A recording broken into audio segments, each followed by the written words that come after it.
अब हम next chapter start करते हैं, excretory products and there elimination.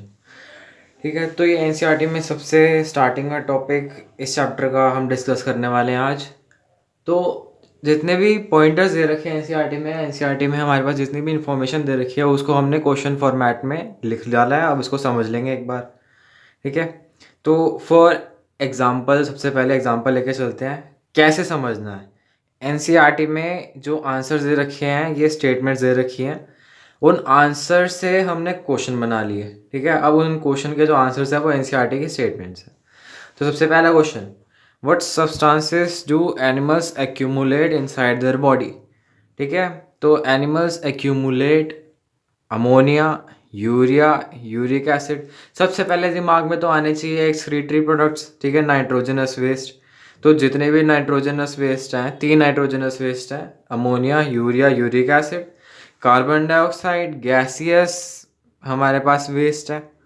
ठीक है, अगर सवाल आ जाए मैक्सिमम एक्सक्रीटरी प्रोडक्ट, ठीक है, तो CO2 जाएगा आंसर। बट अगर nitrogenous excretory product, nitrogenous word डाल दिया, तो उस केस में यूरिया हो जाएगा ह्यूमंस के अंदर।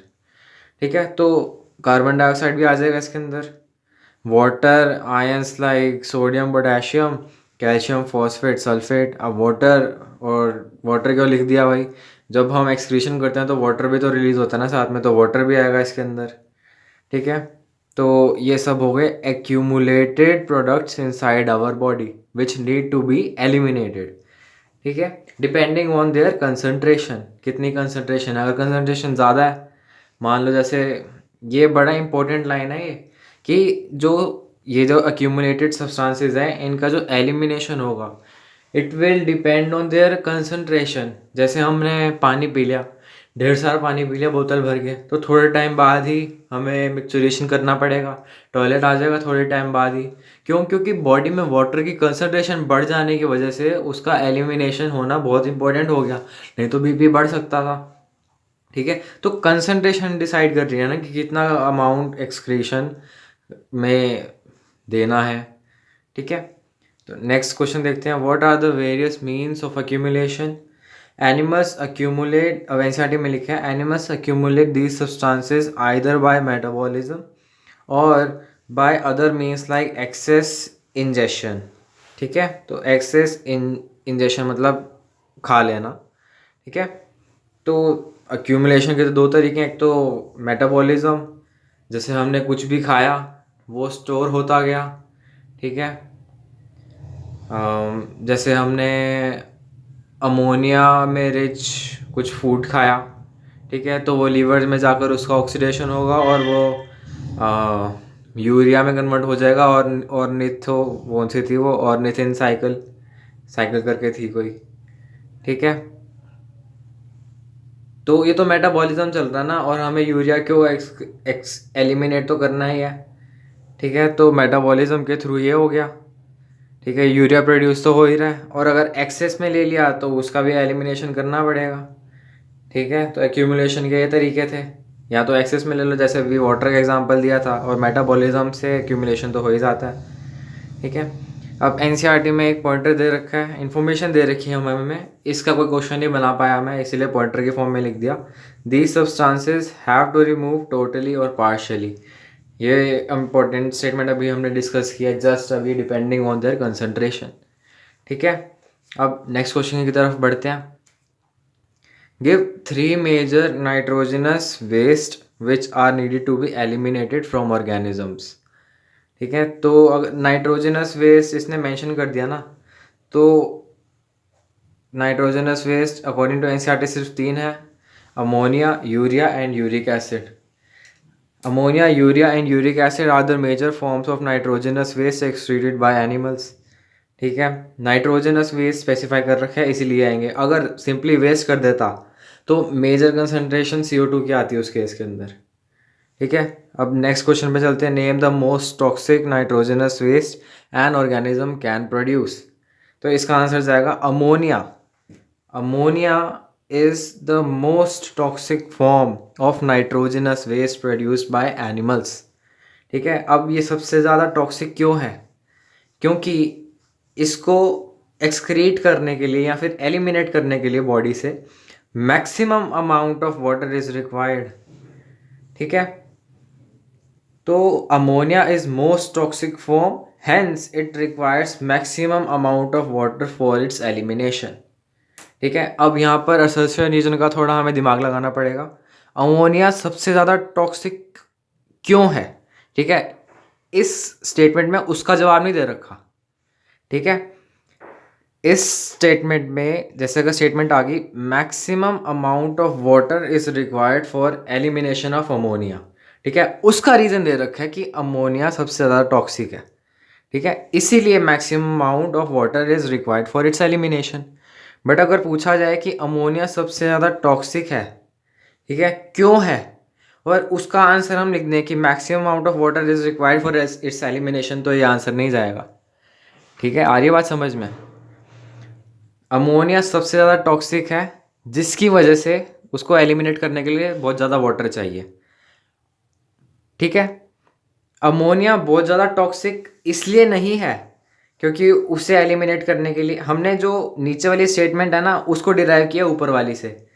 ठीक है, ऊपर वाले को नीचे वाले से डिराइव नहीं किया। अमोनिया सबसे ज़्यादा टॉक्सिक है इसीलिए उसे एलिमिनेट करने के लिए सबसे ज़्यादा वाटर चाहिए। अब अमोनिया सबसे ज़्यादा टॉक्सिक है क्यों है? क्योंकि उसको एलिमिनेट करने के लिए सबसे ज़्यादा वाटर चाहिए, ये सही नहीं होगा।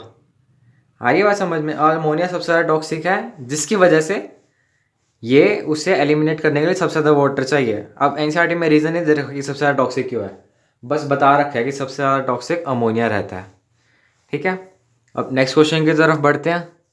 विच nitrogenous waste requires least amount of water for excretion? ठीक है, तो आंसर जाएगा यूरिक एसिड।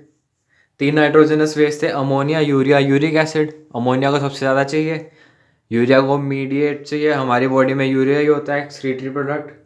और फिर आता है यूरिक एसिड जो कि पेस्ट की फॉर्म में रिलीज होता है, वो भी आगे क्वेश्चन देख लेंगे। Uric acid being least toxic can be removed with minimum loss of water. ठीक है, what is the process of excreting ammonia known as? The process of excreting ammonia is known as ammonotalism, and the organisms which eliminate or excrete ammonia are known as ammonotelic organisms. Next question दे रखा है, give 2 examples of ammonotelic organisms. ठीक है, but NCERT में 3 examples दे रखे हैं। Ammonotelic organisms वो organisms हैं जो अमोनिया एक्सक्रीट करते हैं। अमोनिया एक्सक्रीट करने के लिए मैक्सिमम अमाउंट ऑफ वाटर चाहिए, तो एक्वेटिक एनिमल्स जितने भी हैं, ठीक है, वो सब के सब अमोनोटेलिक होते हैं क्योंकि उनके जो इमीडिएट एनवायरनमेंट है उसमें पानी है। ठीक है, तो अगर पानी की डेफिशिएंसी हो भी गई तो पानी की कमी तो है नहीं, पानी की कमी ना होने की वजह से वो अमोनिया रिलीज़ करते हैं। और मैक्सिमम अमाउंट ऑफ वाटर चाहिए इसके एक्सक्रीशन के लिए, तो उन्हें कोई फ़र्क भी नहीं पड़ता क्योंकि उनके पास पानी की कमी ही नहीं है। ठीक है, एक्वेटिक नाम आ गया तो एम्फीबियंस, एक्वेटिक इंसेक्ट्स, मोनोटेलिक एक्वेटिक मतलब वाटर वाले हो गए। और एक एग्जांपल है बोनीफिश। बोनीफिश याद रखना है, इम्पोर्टेंट है ये। ठीक है, explain the process of ammonotelism. ठीक है, अमोनोटेलिज्म का प्रोसेस देख लेते हैं क्या है according to NCERT. Ammonia is readily soluble in water, hence excreted by diffusion across body surface or through gill surface as ammonium ion। Question पूछ सकता है ammonia is excreted in the form of, तो answer जाएगा NH4+, ammonium ion की form में, NH3 की form में नहीं बल्कि आयन की फॉर्म में। क्योंकि जो आयन्स हैं वो कहाँ पे मिलते हैं? पानी में मिलते हैं, है ना। और जो NH है वो गैसेस फॉर्म है, बट जो अमोनिया है उसको एक्सक्रीट करने के लिए पानी चाहिए, तो वो पानी में डिजोल्व होना चाहिए। तो अगर अमोनिया पानी में जाएगा तो वो आयनाइज हो जाएगा, तो अमोनियम आयन की फॉर्म में वो रिलीज़ होता है।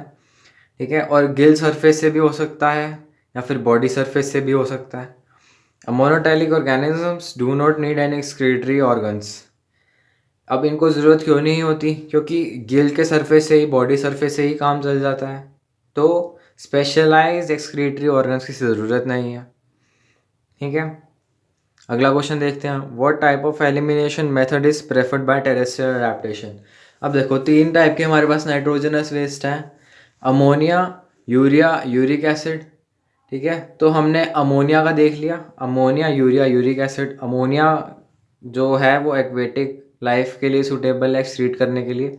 यूरिक एसिड और यूरिया ये दोनों टेरेस्ट्रियल अडेप्टेशन के लिए इंपॉर्टेंट है, क्योंकि इनको एलिमिनेट करने के लिए कम अमाउंट ऑफ वाटर चाहिए होता है एज़ कम्पेयर टू अमोनिया। ठीक है, तो ये जो है यूरिया और यूरिक एसिड, ये उन ऑर्गेनिज्म में प्रोड्यूस होते हैं जिनके पास ज़्यादा पानी नहीं होता, या फिर बोला जाए टेरेस्ट्रियल अडेप्टेशन। ठीक है, तो आंसर दे रखा है, what type of elimination method is preferred bye terrestrial adaptation.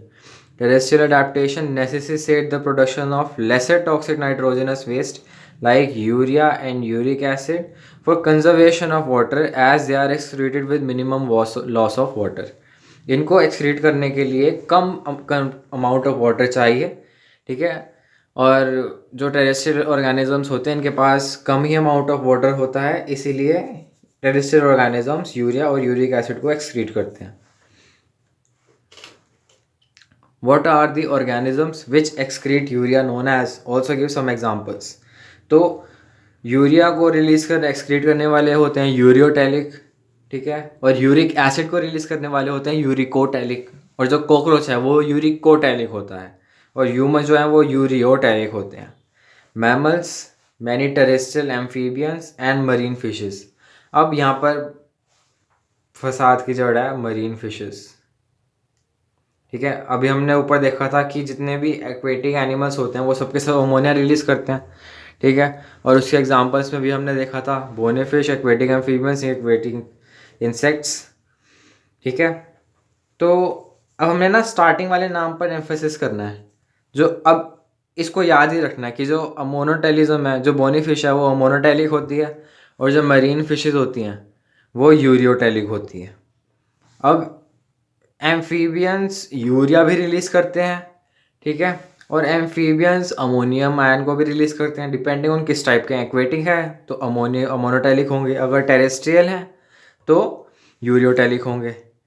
ठीक है, मैमल्स होते यूरियोटेलिक हैं, और मरीन फिशेस भी यूरियोटेलिक होती हैं। बस इतना सा डिफरेंस याद रखना है, मरीन फिशेस को साइड कर देना है। ठीक है, इससे हम ये भी एक अंदाज़ा लगा सकते हैं क्यों होता है, क्योंकि जो मरीन फिशेस होती हैं मरीन एनवायरनमेंट में रहती है। मरीन एनवायरनमेंट में सॉल्ट बहुत ज़्यादा होता है। ठीक है, पानी के अंदर सॉल्टी वाटर होता है मरीन, तो जिसकी वजह से बाहर ऑलरेडी सॉल्ट की कंसनट्रेशन ज़्यादा है, तो अमोनिया बाहर रिलीज होने में दिक्कत करेगा। तो इस तरह से हम याद रख सकते हैं। ठीक है, तो यूरियोटेलिक ऑर्गेनिजम्स के एग्जांपल हो गए mammals, terrestrial, amphibians and marine fishes. Marine fishes पे ज़्यादा एम्फोसिस करना है। यूरियोटेलिक में मरीन फिशेस और अमोनोटेलिक में बोनी फिशेस, ये इंपॉर्टेंट याद रखना है। ठीक है, and are called ureotelic. How is urea produced inside ureotelic organisms? ठीक है, तो अभी पहले भी बताया था, ammonia produced by metabolism is converted into urea in liver of these organisms. तो जो अमोनिया है वो कन्वर्ट हो जाएगा यूरिया में, कहाँ पे? लीवर में ऑफ दीज ऑर्गेनिजम्स। ठीक है, ऑर्निथिन साइकिल के through, and release into blood which is filtered and excreted by kidneys. ठीक है, जो अमोनोटेलिक ऑर्गेनिजम्स होते हैं उनका जो अमोनियम आयन की फॉर्म में रिलीज होता है वाटर में सॉल्युबल होके, वो गिल सरफेस से हो जाता है, फिर बॉडी सरफेस से हो जाता है। ठीक है, क्योंकि अमोनिया जो है वो रेडिली सॉल्युबल रहता है पानी के अंदर, बट यूरिया के केस में ऐसा नहीं होता, इसको फिल्टर करना पड़ता है। ठीक है, और इसको फिल्टर करने के लिए स्पेशलाइज एक्सक्रीटरी ऑर्गन चाहिए लाइक किडनी। तो जो अमोनिया है, अमोनोटेलिक ऑर्गेनिजम्स हैं, उनके लिए किडनी की ज़रूरत नहीं है, बट जो यूरियोटेलिक है, यूरिकोटेलिक है, उनके लिए किडनी की ज़रूरत है। Some amount of urea may be retained in the kidney matrix of some of these organism to maintain a desired osmolarity. बिल्कुल सही है। ठीक है, किसी से भी टॉपिक से रिलेटेड हो, अगर ऐसा लिखा आ जाए ना सम अमाउंट ऑफ रिटेन, तो 99% चांसेस है कि ये सही है, क्योंकि लंग्स के अंदर भी कुछ अमाउंट ऑफ एयर रह जाता है रेजिडुअल वॉल्यूम की तरह। ठीक है, हार्ट भी जॉइंट सिस्टोल नहीं करता, क्योंकि हार्ट को खाली नहीं छोड़ना, उसमें भी ब्लड रहना चाहिए कुछ अमाउंट। वैसे यहाँ पे दे रखा है कि जो किडनी है उसके अंदर भी स्मॉल अमाउंट ऑफ यूरिया रहना चाहिए टू मेंटेन ऑस्मोलैरिटी। ठीक है, तो ये एकदम सही बात है। What are uricotelic organisms? The अब ये यूरिकोटेलिक है, ऊपर था यूरियोटेलिक। ठीक है। Uricotelic organisms are those organisms which excrete uric acid as prominent nitrogenous waste. Animals like cockroach which excrete nitrogenous waste as uric acid in the form of pellet और paste. pellet और paste की form में क्यों excrete कर रहे हैं? क्योंकि minimum loss of water and are called uricotelic organism. अब एक ना हम सीक्वेंस देख लेते हैं, ठीक है, ऊपर से नीचे आ रहे हैं। Ammonium ion, urea, uric acid, जैसे जैसे नीचे आ रहे हैं वैसे वैसे amount of water required for their elimination कम होता जा रहा है। अमोनिया को रिलीज करने के अमाउंट ऑफ वाटर बहुत ज़्यादा चाहिए, इसीलिए इसमें मैक्सिमम लॉस ऑफ वाटर होता है। यूरिक एसिड में मॉडरेट लॉस ऑफ वाटर होता है और यूरिक एसिड के अंदर मिनिमम लॉस ऑफ वाटर होता है, ठीक है। और हमें दिखता भी है क्योंकि जो इनके जैसे लिजार्ड हो गया और बर्ड्स भी हो गए, बर्ड्स नहीं खैर कॉकरोचेस हो गए, ठीक है। इनका जो फीकल मैटर होता है या फिर मोर ओवर बोलें एक्सक्रीटरी मैटर होता है, ठीक है, वो पेस्ट की फॉर्म में होता है, तो पानी उसमें बहुत कम होता है, बहुत ज़्यादा कंसनट्रेटेड होता है इनका एक्सक्रीटरी प्रोडक्ट। जबकि हमारे में वाटर होता है, हमारा डाइल्यूट होता है, और इनका तो माशाअल्लाह बहुत ही ज़्यादा डाइल्यूट रहता है, ठीक है। तो uricotelic organisms minimum loss of water के साथ यूरिक एसिड को रिलीज करते हैं in the form of pellet और पेस्ट। लिस्ट, अब इसके अंदर बर्ड्स भी आ जाएंगे, ठीक है। क्यों? क्योंकि इनका जो फीकल मैटर होता है, ठीक है, वो एक्सक्रीटरी प्रोडक्ट के साथ ही रिलीज हो जाता है। जो भी इनकी बीट होती है वो ग्रीन कलर की होती है, उसके अंदर वो भी तो थिक होती है ना, डाइल्यूट तो नहीं होती। जैसे हमारा यूरिन होता है एकदम डाइल्यूट पानी जैसा, इनका तो नहीं होता है, इनका थोड़ा बहुत तो गाढ़ा होता है ना, ठीक है। जैसे पुदीने की चटनी होती है वैसा होता है, तो कंसनट्रेटेड तो रहता है ना। List some examples of uric acid excreting organisms. Reptiles के अंदर लिजार्ड आ गया, बर्ड्स हो गए, लैंड स्नेल्स, बस यही एक थोड़ा कंफ्यूज कर सकता है, बाकी तो सब आते ही हैं। इंसेक्ट्स का पता है, जैसे कॉकरोच, ठीक है। नेक्स्ट देखते हैं what kind of excretory structures are present in invertebrates. Invertebrates के अंदर जो कॉमन मतलब ऊपर ऊपर सरफेस से पता है वो फ्लेम सेल्स होते हैं, ठीक है, जिनको हम प्रोटोनेफ्रीडिया बोलते हैं, और किस में होते हैं, प्लेटीहेल्मिन्थेस में होते हैं। फिर आगे चलते हैं एनेलिडा के अंदर, एनेलिडा के अंदर नेफ्रीडिया होता है, ठीक है। तो इनवर्टिब्रेट्स के अंदर simpler tubular forms like flame cells होते हैं जिनको प्रोटोनेफ्रीडिया बोलते हैं, ठीक है, और साथ ही साथ नेफ्रीडिया भी होते हैं एनेलिड्स के अंदर, ठीक है। ये सिंपल ट्यूबुलर फॉर्म्स हैं। बट अगर हम आगे चलें, what kind of excretory structures are present in vertebrates, तो वर्टिब्रेट्स के अंदर कॉम्प्लेक्स ट्यूबुलर फॉर्म आ जाएगा, ठीक है। सिंपल ट्यूबुलर फॉर्म से कॉम्प्लेक्स ट्यूबुलर फॉर्म हो जाएगा। सिंपल ट्यूबुलर फॉर्म होंगे फ्लेम सेल्स, प्रोटोनेफ्रीडिया, और कॉम्प्लेक्स ट्यूबुलर फॉर्म हो जाएगी किडनी, ठीक है। अब देखते हैं next question, list the animals in which flame sales are found. तो इसको याद रखने का सिंपल सा एग्जांपल है सम पीसीआर, ठीक है। फ्लेम सेल्स सम पीसीआर में मिलते हैं। एनालिट्स के एग्जांपल है ना, वो इस तरह से हैं कि कुछ के अंदर होता है, कुछ के अंदर नहीं होता है ना। जब हम ये एनिमल किंगडम चैप्टर पढ़ते हैं तो अर्थवर्म के अंदर कुछ होता है, क्यूटेनियस रेस्पिरेशन होता है जैसे, और फिर जो बाकी के इसके हैं ऑर्गेनिजम्स उसके अंदर नहीं होता, ठीक है। तो इसके एग्जांपल्स हो जाएंगे सम पीसीआर, सम एनालिट्स, प्लैटीहेल्मिन्थेस, सिफेलोकॉर्डेटा और रोटिफर्स, ठीक है। वो भी सिफेलोकॉर्डेटा में एम्फियोक्सस एग्जांपल इसका एनसीईआरटी में मेंशन किया गया है, तो इस पे मोर एम्फेसिस करना है, ठीक है। एम्फियोक्सस पे एम्फेसिस करो। What is the main functions of protonephridia. Protonephridia are primarily concerned with ionic and fluid balance, that is osmoregulation. अब यहाँ पे कोई सा भी एक्सक्रीटरी ऑर्गन दे रखा हो, ठीक है, सबका फंक्शन यही होगा। जो एक्सक्रीटरी ऑर्गन्स है ना, चाहे वो प्रोटोनेफ्रीडिया हो, चाहे वो नेफ्रीडिया हो, चाहे वो किडनी हो, इनका जो मेन फंक्शन है, मेन या फिर प्राइमरी फंक्शन है, वो है ऑस्मो रेगुलेशन। आगे भी देख लेते हैं क्वेश्चन में, सब में ऑस्मो रेगुलेशन प्राइम फंक्शन है, ठीक है। Give examples of animal exhibiting nephridia. तो नेफ्रीडिया किसके अंदर होता है, एनालिड्स के अंदर होता है। Nephridia are tubular excretory structure, ठीक है, वो भी एंड दैट इवन सिंपल, क्योंकि कॉम्प्लेक्स हो जाएगा तो वो किडनी में आ जाएगा। Of earthworm and other annelids, nephridia help to remove nitrogenous waste and maintain a fluid and ionic balance. Maintenance of osmoregularity main function है। ठीक है, आगे चलते हैं। या अब एंटीनल ग्लैंड्स और green glands are found in which और एनिमल। ठीक है, तो ग्रीन ग्लैंड्स को हम एंटीनल ग्लैंड्स भी बोलते हैं। ठीक है, तो ये हमें पता है क्रस्टेशियन के अंदर मिलते हैं। क्रस्टेशियन का एग्जांपल है प्रॉन्स। एनसीईआरटी में इतना ही दे रखा है स्टार्टिंग के टॉपिक में। अब फिर इसके बाद किडनी के बारे में डिस्कशन शुरू हो जाता है। अब जैसे इसमें दे रखा है अमोनोटेलिज्म ऑर्गेनिज्म का एग्जांपल, तो मेन एग्जांपल हमारे पास बोनीफिश है। यूरियोटेलिक में मेन एग्जांपल हमारे पास मरीन फिशेज होगा। यूरिकोटेलिक के अंदर बर्ड्स याद रखना है और स्नेक